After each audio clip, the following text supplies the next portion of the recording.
छोटी नदियां हैं, आपकी आंखों के सामने नदी हो, नाले हो, जो 12मासी थे वो आपकी आंखों के सामने सूख रहे हैं। आपके कुएं, आपके ट्यूबवेल का स्तर नीचे जा रहा है।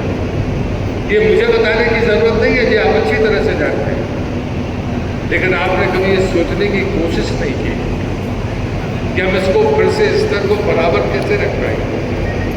मित्रों, मैं बड़े स्पष्ट शब्दों में कहना चाहता हूँ, हम हिमालय की तराई में बसे हुए राज्य नहीं हैं। भले मध्य प्रदेश नदियों का मायका कहा जाता है, पानी की कमी हमारे पास नहीं है, लेकिन चुनौती हमारे सामने जरूर है। हमारे पास में इतना पानी है, यदि आप विंध्याचल और सतपुड़ा पहाड़ियों को देख लें तो विंध्याचल का आधा पानी नर्मदा बेसिन में जाता है और आधा गंगा की बेसिन में जाता है। दूसरे तरफ सतपुड़ा का पहाड़ है, जिसका आधा पानी नर्मदा में आता है और आधा गोदावरी बेसिन में जाता है। और महाराष्ट्र तो सौभाग्यशाली है, आपके लगा हुआ जलाधार है, वहाँ माही नदी है। उस माही नदी का पानी सीधे अरब सागर में जाकर मिलता है। आज मैं 2 नदियों पर और होकर आया, एक अलीराजपुर में थी, एक झाबुआ में। वो दोनों नदी आपस में मिलकर माही में मिलती है और वो पानी भी वहीं पर जाता है। दूसरी एक ताप्ती बैतूल जिले में मुल्ताई में, वो भी सीधे जगह समुद्र में मिलती है। तो स्वाभाविक है कि हमारी ताकत बड़ी है।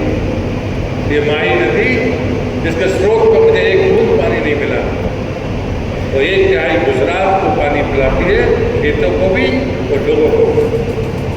वो कितने भाग्यशाली लोग होंगे जिनकी पंचायत में उद्गम। मैंने उनसे कहा कि जिन पंचायतों में उद्गम होंगे या संगम होंगे, उनको मैं विशेष दर्जा दूंगा। पीढ़ियों से जो स्रोत हम तमाम लोगों के खेतों की और हमारी प्यास बुझा रहा है, वो मामूली नहीं है। लेकिन हमें ये तो देखना होगा कि ये पानी की बूंदें आएंगी कहाँ से। मैं उस स्रोत में मैंने पूछा कि इसके पहले क्या हालत थी, तो उन्होंने कहा इतना घना जंगल था, यहाँ शेर आता, लेकिन आज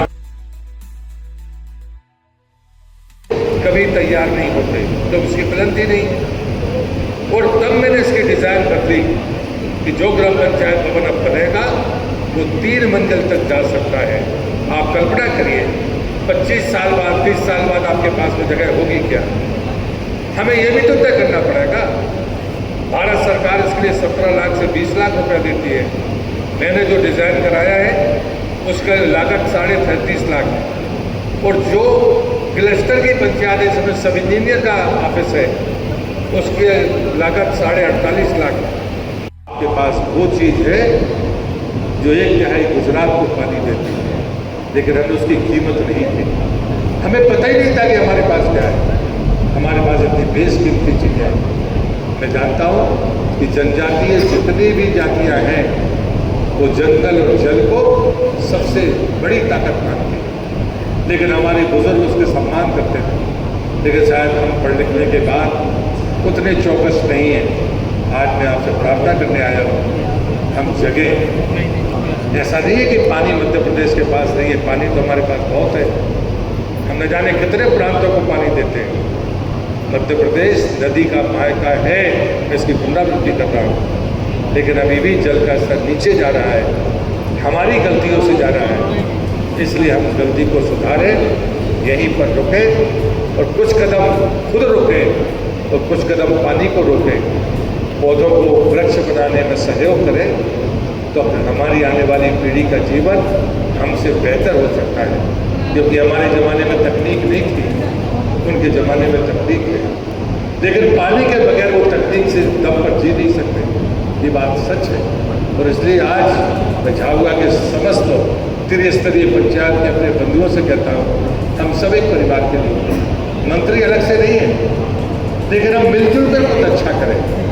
पैसा आता है, पैसे का सदुपयोग करिए, पैसे की कमी नहीं। मैं अपने मुख्यमंत्री को बधाई देता हूँ, धन्यवाद देता हूँ। इस बार 5वें वित्त का जो बजट है, पिछले साल 1400 करोड़ था, इस बार 6000 करोड़ है। आपको पैसा मिलेगा। स्टाम्प ड्यूटी का पैसा का बजट पिछली बार 900 करोड़ था, इस बार 2000 करोड़। आप ही के पास तो जाएगा। आज मुझे पता चला कि यहाँ पर जिला पंचायत के जो सदस्य हैं उनको मानदेय भी नहीं मिला। उनको जो 15-20 लाख रुपया मिलता था वो से टिटकी खेड़ा 155 मीटर लंबा पुल है। NH 59 से हाजी डुंगरी ये 40 मीटर लंबा पुल है। ककाट कुआ से ककाट कुआ ये 80 मीटर लंबा पुल है। ककाट कुआ से ककाट कुआ एक और है जो 110 मीटर है। मेघनगर पेटलावाद रोड से रसोड़ी ये 30 मीटर है। मेघनगर पेटलावाद रोड से रसोड़ी ये दूसरा ये 27 मीटर है। पहले 15 दिन अगर सड़क रुकती थी तो भी उसको 12 मासी मानते थे, लेकिन भारत सरकार ने धीरे धीरे फिर 72 घंटे तय किया। अब 48 घंटे बाद में 24 घंटे अगर साल में 6 बार कोई पुलिया के ऊपर से पानी गुजरता है तो अभी हम उसको 12 मासी नहीं मानेंगे, उसकी जगह पर उससे ऊंचा पुल बनाएंगे। ये सरकार की बड़ी स्पष्ट नीति है, इसमें कहीं कोई दुविधा नहीं थी। लेकिन उसके बावजूद भी जो विलम्ब हुआ वो तकनीकी कारणों से पता नहीं कैसे चूक हुई है। मैं आज आपको आश्वस्त करता हूँ कि अलीराजपुर, झाबुआ और धार जो 5वीं अनुसूची के जिले हैं इनमें 250 का आबादी का भी कोई गांव होगा तो वो 100% प्रधानमंत्री सड़क से जुड़ेगा। ये आपके लिए एक ऐसी खबर है कि इसके लिए कभी किसी को आवेदन मत देना। हाँ, आप ये पूछ सकते हो कि हमारा नंबर कब आएगा, और वो सूची मैं दीदी को दे दूंगा। आपके पास तारीख से सूची होगी। और जिला पंचायत का जो CO है उनको हमने इस बार मॉनिटरिंग में शामिल किया है, क्योंकि ये ग्रामीण विकास मंत्रालय का है।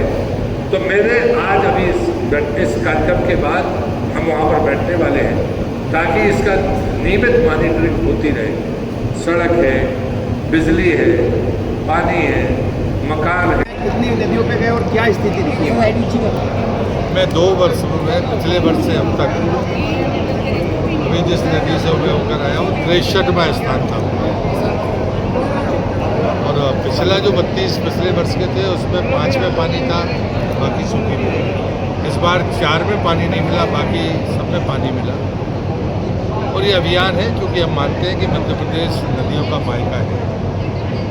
लेकिन जो दूसरी बात थी कि अलीराजपुर हो, झाबुआ हो या धार हो, जो 5वीं अनुसूची के ज़िले हैं, यहाँ आकांक्षी ज़िले हैं, यहाँ पर जो फलियाँ हैं वो प्रधानमंत्री सड़क से जुड़ने से वंचित रह गई थी। और उसमें जो परिभाषित करने में जो चूक हुई कि राजस्व ग्राम को हैबिटेशन माना गया, जबकि इन 5वीं अनुसूची के जो ज़िले थे उसमें वनग्राम या कोई भी हैबिटेशन अगर वो 250 तक की आबादी का था तो उसे जुड़ जाना चाहिए। और इसलिए उस गलती को सुधारा गया है। और चौथे चरण में हम 500 से ज़्यादा 579 हैबिटेशंस को ले रहे हैं। और 2 चरणों में हम 1724 जो हमारी फलियाँ हैं या छोटी जगह होंगी उनको हम लेंगे। और मुझे लगता है कि झाबुआ और अलीराजपुर प्राकृतिक संसाधनों की दृष्टि से, खनिज की दृष्टि से और हमारी जो जनजातीय संस्कृति है वो एक बड़ी संपत्ति है। उस आधार पर ये बड़ा काम होगा। लेकिन मैं जानता हूँ कि जनजाति जितनी जगह उद्गम पर मैं गया, अगर पूजन करके उसको किसी ने रखा है सुरक्षित तो वो जनजातियाँ ही हैं जिनने किसी न किसी तिथि को वहाँ जाने का तय किया हुआ है। और इसलिए मैं मानता हूँ कि जल बचाने के लिए और जंगल लगाने के लिए उनका जो मनोभाव है वो हमारा प्रेरणा का केंद्र है। आज आप भामची नदी पे गए थे, वहाँ क्या स्थिति थी? भामची में तो पानी है और उसकी सफाई भी हुई है, लेकिन ऊपर का जो पहाड़ और आसपास का हिस्सा है इस बार फेंसिंग करके उसमें बड़े पैमाने पर पौधारोपण होगा। और मैं मानता हूँ कि ये काम 5-7 साल अगर हमने ठीक से चलाया तो हम उस जलधारा को सतत, वैसे भी बहती हुई धारा है वो, हम उसको सतत कर पाएंगे। मनरेगा में मजदूरी की दिक्कतें काफ़ी बनी हुई है, स्पेशल झाबुआ जैसे आदिवासी नहीं, मार्च तक का पेमेंट हो गया है। ये जानकारी आपकी पुरानी है। सर, प्रशासन कह रहा है कि झाबुआ में काम चल रहा है हर ग्राम पंचायत में, पर सारा काम मशीनों के द्वारा और आखिर रोजगार कहाँ है सर? नहीं, मुझे लगता है सारा काम मशीनों से हो रहा है। जब ये बात प्रश्न आप करते हो तो काम करने वाले मजदूर हैं 36 लाख से ज़्यादा, 56 लाख सक्रिय जॉब कार्डधारी है। अगर आपके पास कोई मजदूर आया होगा मुझे काम नहीं मिला तो वो बताइए। शहर में भी कुएं और जो प्राचीन बावड़े मैं गांव का मंत्री हूँ, लेकिन आपकी बात तो पहुँचा दी। पूरे जिले की बात थैंक यू सर। नल योजना की बात करें तो कई गाँव में नल योजना सही पहुंची नहीं है, बहुत भ्रष्टाचार हुआ है। मुझे लगता है अधूरी जानकारी पे प्रश्न ना करें तो अच्छा होगा। जहाँ स्रोत नहीं है, अगर ऐसी बातें आप बताएंगे तो नोटिस में लिया जाएगा।